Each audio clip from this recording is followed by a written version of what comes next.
Muy buenos días, jóvenes del séptimo año básico. Soy su profesor Alexis Salamanca y desde acá, desde el Colegio Unidad, le doy una calurosa bienvenida a esta nueva clase de historia. Esta clase, que ya sería la última en el mundo griego y que tiene como nombre principalmente la herencia cultural de la Grecia clásica.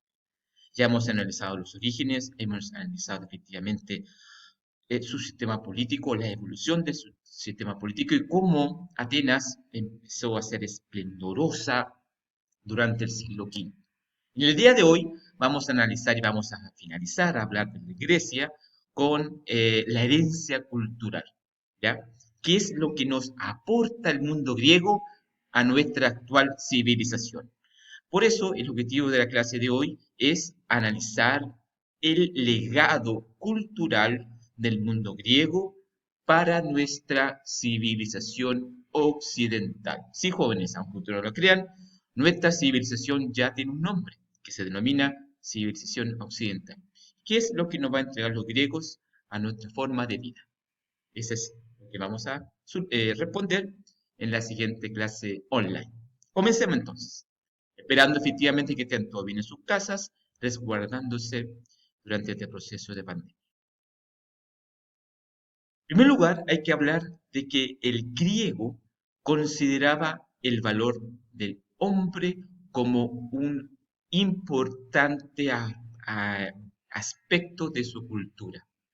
Por lo tanto, los grandes logros en filosofía, ciencias, literatura, arte, entre todo, tienen como al ser humano, al hombre en sí mismo, como centro más importante. Los griegos tuvieron plena confianza en las capacidades del ser humano y buscaron asemejarse a los dioses.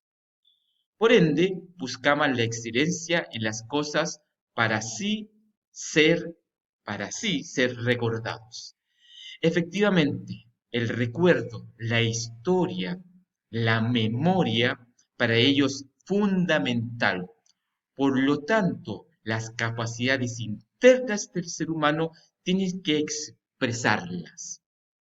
¿Y cómo lo van a expresar? ¿Cómo van a dar una herencia en la historia misma? Efectivamente, para poder asemejarse a los dioses y que muchas personas lo puedan recordar, estos griegos van a expresar sus aportes culturales en a lo menos cinco grandes ramas del arte. ¿Ya? Veamos entonces cómo se expresaron. En primer lugar, obviamente, vamos a ver las artes griegas. En este sentido, los vamos a identificar principalmente en la escultura, donde los griegos se van a destacar porque van a representar a la figura humana idealizada y desnuda. El ejemplo más claro es el díscolo de Mirón, donde efectivamente ustedes pueden observar acá toda la forma del ser humano en el momento por el cual este personaje, este ser humano, va a lanzar el disco. Vean el pliegue de los músculos, vean la forma en que el cual está concentrada esta persona para poder lanzar este objeto. Esto representa efectivamente una de las obras más importantes, además de la Venus de Milo, en el aspecto idealizado. ¿Qué significa idealizado? Es algo que tiene que ver con la perfección. Esto es lo que se requiere para perfeccionar a un ser humano. Esto es lo ideal. ¿Ya? Además, en el ámbito de la arquitectura, sus obras más perfectas fueron los templos, pues eran la morada de los dioses. El ejemplo es el Partenón en la Acrópolis de Atenas, que es considerada el reflejo del equilibrio y la simetría. También el reflejo de la perfección. La forma para poder adorar a sus dioses, ellos realizan templos que deben ser simétricos, es decir, ambos lados, tanto izquierdo como derecho, deben ser iguales y deben ser perfectos para la morada de los dioses. Y además también se puede expresar en la cerámica, que también busca la perfección en la forma de las arcillas. La arcilla se moldea y así de esta manera sale esta cerámica griega que sin lugar a duda tenía colores eh, vinculadas al color rojo, al color negro y que expresa el sentimiento perfeccionista de los griegos en el arte. ¿Mm? ¿Qué pasa con la filosofía? Efectivamente, los griegos llamaban a los filósofos amantes de la sabiduría. Y la comprensión del mundo se basaba efectivamente en la reflexión racional, el uso de la mente. Por eso los filósofos son considerados los fundadores de la ciencia actual. Una herencia fundamental del mundo griego va a ser la filosofía, principalmente por Sócrates. No tenemos un texto escrito literalmente por él, pero sí sabemos de él debido a su discípulo, que es Platón, quien nos muestra efectivamente el pensamiento de Sócrates y al mismo tiempo el pensamiento de Platón en sus escritos, en varias de sus formas de escritura. Y por último, uno también de los discípulos del mismo Platón, Aristóteles, quienes entre estos grandes filósofos nos va a entregar cómo es el ser humano en su parte interna y cómo nosotros observamos el mundo. De esta manera podemos encontrar la verdad, podemos encontrar el valor de la felicidad, podemos encontrar la verdad en los seres humanos y en lo que nos rodea. Además, los griegos entregaron grandes aportes a la ciencia. Los griegos se interesaron en estudiar la naturaleza y sus leyes, usando el raciocinio, usando la razón, a través de la filosofía, también se va a poder lograr descubrir las leyes de la naturaleza. Bueno, las leyes principales de ella. Por tal motivo, van a aportar bases teóricas que era en ese momento un saber especulativo. ¿Qué significa especulativo? Tiene que ver con ideas no comprobadas científicamente. Yo creo que en ese aspecto ellos van a sentar las bases para efectivamente realizar lo que ustedes conocen actualmente como la ciencia moderna. En la ciencia médica se va a buscar las causas de las enfermedades y las formas de ser aliviadas. Y también van a surgir los primeros grandes historiadores que van a buscar la verdad a través de la razón, que efectivamente va a tener un uso muy privilegiado en esta época.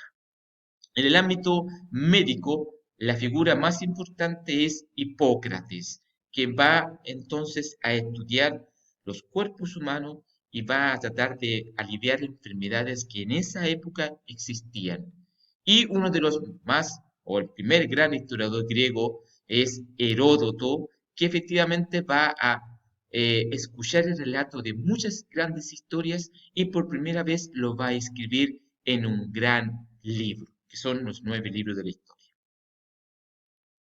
Por último, tenemos al teatro, que también es una expresión y que tiene que ver efectivamente con una festividad en honor a los dioses, principalmente a Dionisio, el dios de la vida. En las polis se fomentaba el ir al teatro y, por lo tanto, las mujeres también podían asistir a ellas. Las representaciones de las tragedias tenían un sentido religioso y el objetivo de liberar el alma a través de la catarsis. Esta manera de expresar lo que uno está observando en el teatro. A veces uno expresa angustia, miedo, rabia, alegría, felicidad y amor. Y ese era el objetivo principal de este teatro, que todos los espectadores pudiesen lograr la catarsis. Las tragedias y comedias tenían un papel educativo y se criticaban los vicios, las formas de asumir el poder, entre muchos otros temas, para poder entender lo que nos rodea de una manera racional y a través del conocimiento. Y los autores más importantes que yo sé que ustedes conocen son Esquilo, aquí tenemos una imagen de él, Sófocles y Eurípides, que efectivamente tienen varias obras a su haber, obras que son tragedias como de Edipo Rey o también fábulas como la de Sófocles, que tiene que ver con fábulas de animales, como la carrera entre el conejo y la tortuga, entre otras obras más. ¿Ya? También los griegos nos entregaron las Olimpiadas, que aparte de una expresión artística en sí misma, también es una expresión del mundo griego, porque los griegos o los helenos disfrutaban del deporte y de las competencias. Y uno de los eventos más importantes fueron los Juegos Olímpicos, competencias atléticas realizadas en honor al dios Zeus, su dios más importante, y que tenía lugar cada 4 años en la polis de Olimpia. ¿Mm? Durante su celebración se decretaba una tregua, en el caso de que hubiese guerra, para que todos los jugadores pudieran desplazarse a Olimpia y así poder realizar este rito. Porque en realidad, chiquillos, las Olimpiadas es un rito que va más allá de lo religioso, que va más allá de una simple competencia y que efectivamente hace al griego más completo como persona. En el ámbito de las Olimpiadas existían pruebas olímpicas donde destacaban las carreras de caballo, la carrera de carros, el pentatlón, que comprendía un salto largo, la carrera de lanzamiento del disco, el lanzamiento de la jabalina y la lucha, entre otras pruebas más. Y duraban estas pruebas 5 días y el premio que se llevaba ya al quinto día, los ganadores de cada una de las competencias, era solo una corona de olivo. No había dinero, no había una medalla de oro, de plata o de bronce, sino una simple corona de olivo. Y su triunfo, sin embargo, le daba un gran prestigio social a la polis de origen de ese ganador y su victoria era cantada por poetas y además representada en el teatro. Era muy importante lograr el triunfo en las Olimpiadas. Y por último tenemos el tema de la educación. Efectivamente, los griegos dominaban la paideia, que era la educación de niños y los jóvenes.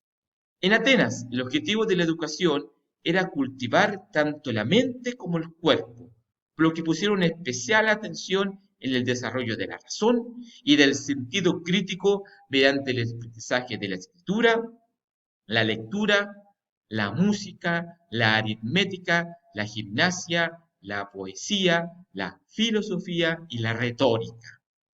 De este modo los preparaban para ejercer la ciudadanía. Es un poco lo que ocurre hoy día, jóvenes, con su educación actual. Todo lo que ustedes ven aquí, la escritura, la música, la aritmética, la gimnasia, es lo que actualmente ustedes están viviendo en su proceso educativo, al igual que los atenienses. ¿Para qué? Para lograr ser buenos ciudadanos. Y mientras que en Esparta, a partir de los 7 años, los niños eran formados en el agoge, un estricto sistema educativo en donde imperaba una férrea disciplina militar.